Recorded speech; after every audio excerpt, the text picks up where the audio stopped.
தொடர்ந்து இந்நேரத்திற்கான தலைப்புச் செய்திகளை பார்க்கலாம். தொகுதி மறுசீரமைப்பு கூட்டு நடவடிக்கை குழு கூட்டத்தில் பங்கேற்ற கேரளா, தெலுங்கானா மாநில முதலமைச்சர்கள் உள்ளிட்டோருக்கு முதலமைச்சர் நன்றி. தொகுதி சீரமைப்பு கூட்டம் தேசிய அளவில் தாக்கத்தை ஏற்படுத்தி உள்ளதாகவும் சட்டப்பேரவையில் பெருமிதம். தொகுதி மறுசீரமைப்பை 25 ஆண்டுகளுக்கு ஒத்திவைப்பதாக நாடாளுமன்றத்தில் பிரதமர் மோடி அறிவிக்க வேண்டும். தமிழ்நாடு பாதிக்கப்படாது என உறுதி அளிக்க வேண்டும் என்றும் முதலமைச்சர் மு.க.ஸ்டாலின் வலியுறுத்தார்.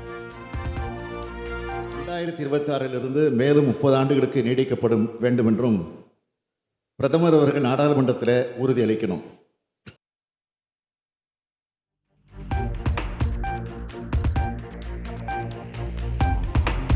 விதிகளை மீறி செயல்படும் சாயப்பட்டறைகள் மீது கடும் நடவடிக்கை எடுக்கப்படும். பவானிசாகர் ஆற்றங்கரையில் சாயப்பட்டறைக்கான அனுமதியை ரத்து செய்ய வேண்டும் என்ற செங்கோட்டையனின் கோரிக்கை குறித்து அமைச்சர் தங்கம் தென்னரசு விளக்கம். அந்த தொழிற்சாலை தொடர்ந்து கண்காணிக்கப்பட்டு இந்த விதிமுறைகள் எல்லாம் மீறக்கூடிய பட்சத்தில் நிச்சயமாக அந்த தொழிற்சாலை மீது நாங்கள் நடவடிக்கை மேற்கொள்வோம்.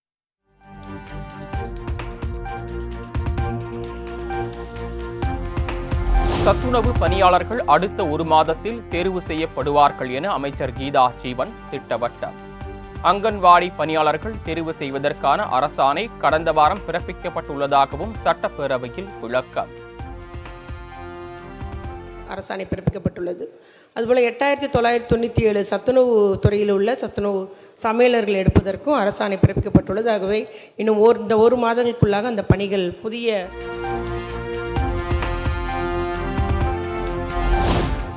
விருதுநகரில் இந்த ஆண்டு 2366 மின் மாற்றிகள் புதியதாக அமைக்கப்படும். தாழ்வாக செல்லும் மின்சார கம்பிகளை மாற்றியமைக்க மதிப்பீடு செய்யப்பட்டுள்ளதாகவும் அமைச்சர் செந்தில் பாலாஜி தகவல். துறையின் சார்பாக ஆய்வு செய்யப்பட்டு அதையும் அமைத்து தரப்படும் என்பதை மாண்பு பேரவைத் தலைவர் மாண்பு உறுப்பினர்களுக்கு தெரிவித்துக் கொள்கிறேன்.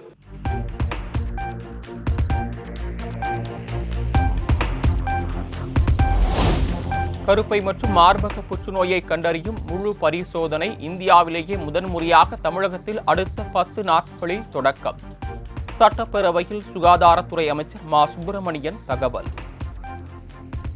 கண்டறிவதற்குரிய முழு பரிசோதனைகள் இன்னும் ஒரு 10 நாட்களில் தமிழ்நாட்டில் முதன்முறையாக இந்தியாவிலேயே தமிழ்நாட்டில் தொடங்கப்படவிருக்கிறது. அப்படிப்பட்ட நேரத்தில் கிருஷ்ணகிரியிலும் அந்த பணிகள் மேற்கொள்ளப்படவிருக்கிறது என்பதை தங்களின் வாயிலாக ஒரு மன்ற உறுப்பினர்.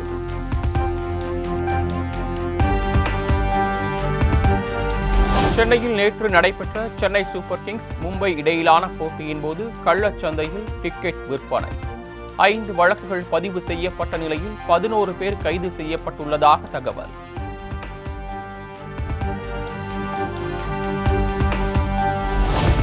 லஞ்ச புகாரில் அரசு அதிகாரிகள் கைது செய்யப்பட்டது குறித்து விவாதிக்க கோரி புதுச்சேரி சட்டப்பேரவையில் எதிர்க்கட்சிகள் அமளி. பொதுப்பணித்துறை அமைச்சர் லட்சுமி நாராயணன் பதவி விலக வலியுறுத்தி முழக்கம் எழுப்பியவர்களை குண்டுக்கட்டாக வெளியேற்றிய காவலர்கள்.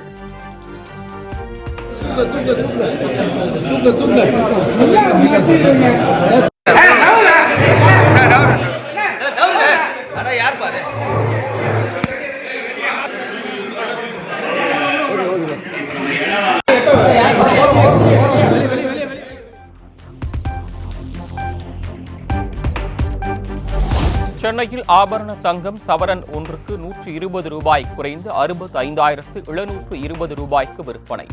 கிராம் ஒன்றுக்கு 15 ரூபாய் குறைந்து 8,215 ரூபாய்க்கு விற்பனையாகிறது.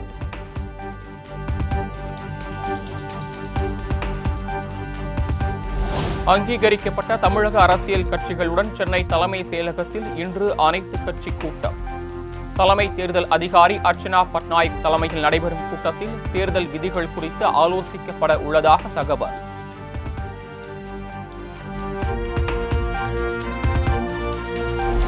இந்தியாவில் பெரும்பாலான பகுதிகளில் அடுத்த 4 நாட்களில் வெப்பநிலை 4 டிகிரி செல்சியஸ் வரை அதிகரிக்கும். இந்திய வானிலை ஆய்வு மையம் தகவல்.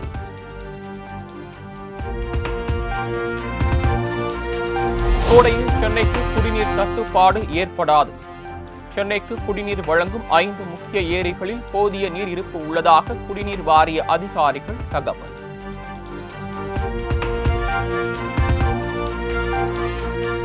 தேனி அரசு மருத்துவக் கல்லூரி மருத்துவமனையில் 3 ஆண்டுகளாக செயல்படாத லிப்ட். நோயாளிகளை ஸ்ட்ரக்சர்களில் தள்ளிச் செல்லும் அவலம்.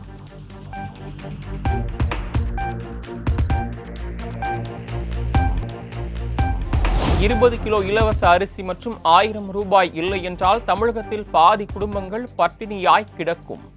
அமைச்சர் தாமோ அன்பரசனின் பேச்சால் சலசலப்பு. கிராமங்கள்ல கலைஞர் கொடுத்த அந்த அரிசி 20 கிலோ அரிசி இல்லைன்னு சொன்னா இப்ப கொடுக்குற ₹1000 இல்லைன்னு சொன்னா பல குடும்பங்கள்ல பட்டினி இருப்பாங்க. தெரியுமா அவங்களுக்கு? ஒரு கணக்கு எடுத்துக்கிறாங்க உலக அளவுல 127 நாடுகள்ல 105வது இடத்துல இருந்து நம்முடைய இந்தியா.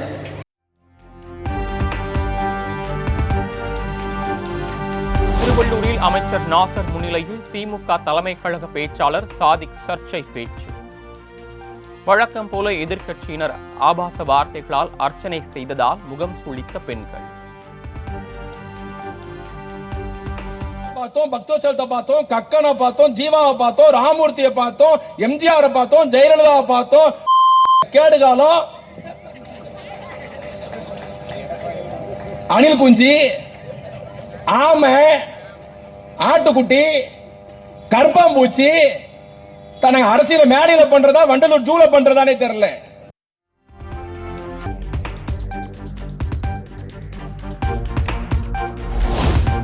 தமிழக ஆளுநர் மாநில அரசு இடையிலான மோதலுக்கு முடிவு காண்பது எப்போது?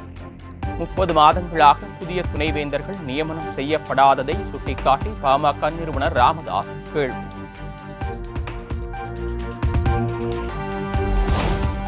மதுரை மாவட்டம் ஈச்சநேரி பகுதியில் தனிப்படை காவலர் எரித்து கொலை செய்யப்பட்ட வழக்கு. விசாரணையின் போது தாக்கியதாக ஒருவரை சுட்டு பிடித்த போலீசார்.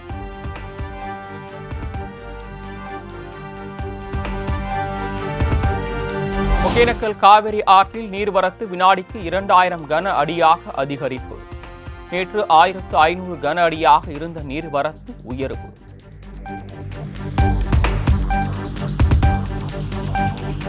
கோவையில் 2026 தளபதி தலைமையில் தமிழகத்தை ஆளப்போறோம் என்ற வாசகத்துடன் ஒட்டப்பட்டுள்ள போஸ்டரால் பரபரப்பு. ரயில் நிலையம் உள்ளிட்ட பகுதிகளில் ஒட்டப்பட்டுள்ள போஸ்டர்கள் பொதுமக்களின் கவனத்தை ஈர்த்து வருகின்றன.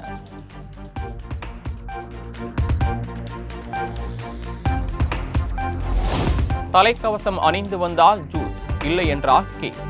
தஞ்சையில் வாகன ஓட்டிகளை ஈர்த்த போக்குவரத்து போலீசாரின் நூதன விழிப்புணர்வு நிகழ்ச்சி.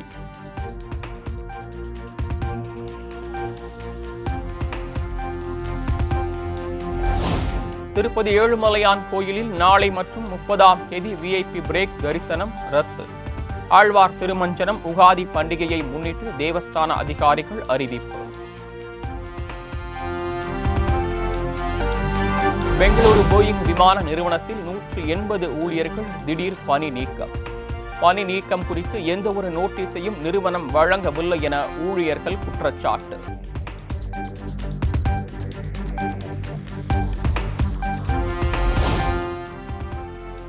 இந்தியாவில் சட்டவிரோதமாக இயங்கி வரும் 357 விளையாட்டு இணையதளங்களுக்கு தடை.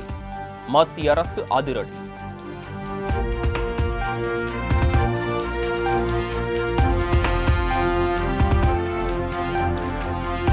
மகாராஷ்டிரா மாநிலத்தில் செல்போனில் IPL கிரிக்கெட் பார்த்தபடி பேருந்து ஓட்டிய ஓட்டுநர்.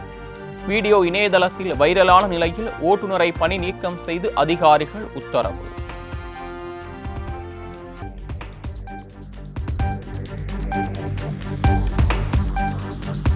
மகாராஷ்டிரா மாநிலம் போஷி பகுதியில் ஒரு மாம்பழத்தை 10,000 ரூபாய்க்கு விற்பனை செய்யும் பெண்.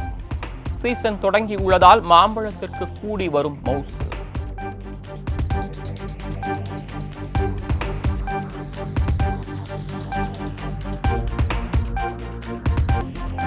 இத்தாலியை சேர்ந்த தொடக்கப்பள்ளி ஆசிரியை பகுதி நேர மாடலாக மாறியதால் சஸ்பெண்ட்.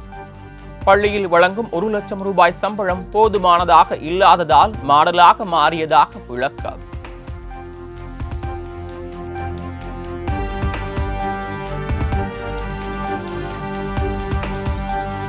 நான்கு விக்கெட் வித்தியாசத்தில் மும்பை அணியை வீழ்த்தி சென்னை சூப்பர் கிங்ஸ் அபார வெற்றி. IPL தொடரை வெற்றி கணக்குடன் தொடங்கிய CSK.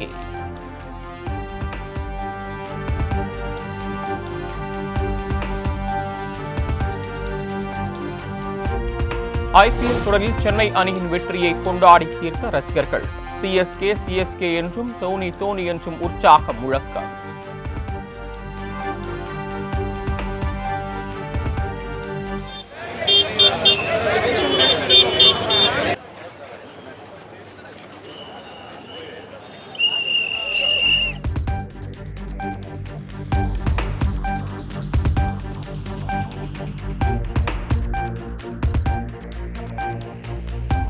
ஐபிஎல் தொடரை சென்னை அணி வெற்றியுடன் தொடங்கி இருப்பது மிக்க மகிழ்ச்சி. தோனியின் பேட்டிங் பார்த்தது இரட்டிப்பு மகிழ்ச்சி அளிப்பதாக ரசிகர்கள் நெகிழ்ச்சி. டோனி சார் வந்து தான் ட்விஸ்டே இதில். ஸோ அவர் இறங்கினாலே வேற லெவல் தான். ஸோ அவருக்காக தான் வெயிட்டிங்கில் இருந்தோம். சம்பவம் பண்ணிட்டார் வந்து. தேங்க்யூ. செம்மையாக இருந்துச்சு ப்ரோ. அவர் ஸ்டேஜில் இறங்கினாலே போதும் ப்ரோ. அவர் வந்தாலே போதும். நம்ம அவர் ஆடணும்னு சொல்லிட்டு அவசியமே கிடையாது. ஸோ அவர் வந்தார். ஸோ அது பார்த்துட்டு வரைக்கும் சந்தோஷம் நம்மளுக்கு.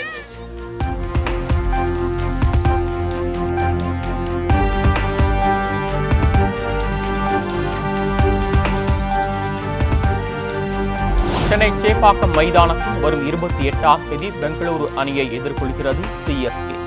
போட்டிக்கான டிக்கெட் விற்பனை நாளை தொடங்கும் என அறிவிப்பு.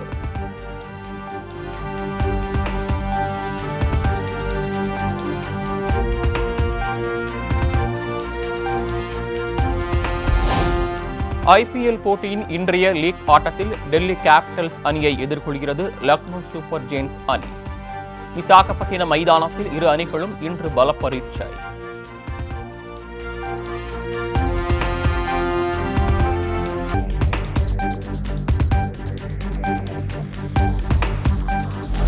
நியூசிலாந்திற்கு எதிரான 2வது T20 கிரிக்கெட் போட்டியில் 82 ரன்கள் வித்தியாசத்தில் ஆஸ்திரேலியா மகளிர் அணி வெற்றி. 3 போட்டிகள் கொண்ட தொடரை 2-0 என்ற கணக்கில் கைப்பற்றி அசத்தல்.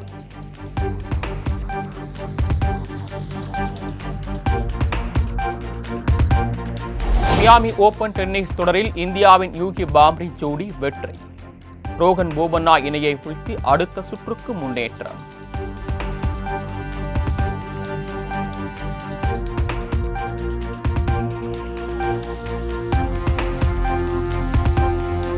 இத்தாலியில் நடைபெற்ற கார் பந்தயத்தில் அஜித் குமாரின் ரேசிங் அணி 3ஆம் இடம் பிடித்து அசத்தல். வெற்றியை அணியினருடன் கொண்டாடி தீர்த்த நடிகர் Ajith. Of our podium winner, the celebrations begin.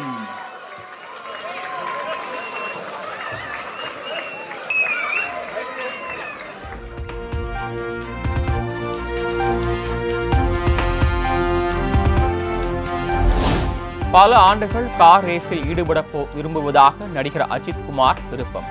இந்தியாவில் அதிக அளவு மோட்டார் பந்தயங்கள் நடத்த வேண்டும் எனவும் வேண்டுகோள்.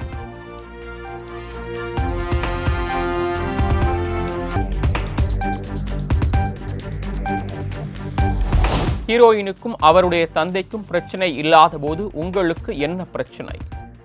சிக்கந்தர் படத்தின் ப்ரமோஷன் விழாவில் ராஷ்மிகாவுக்கும் உங்களுக்கு 31 வயது வித்தியாசம் என்ற கேள்விக்கு சல்மான் கான் பதில்.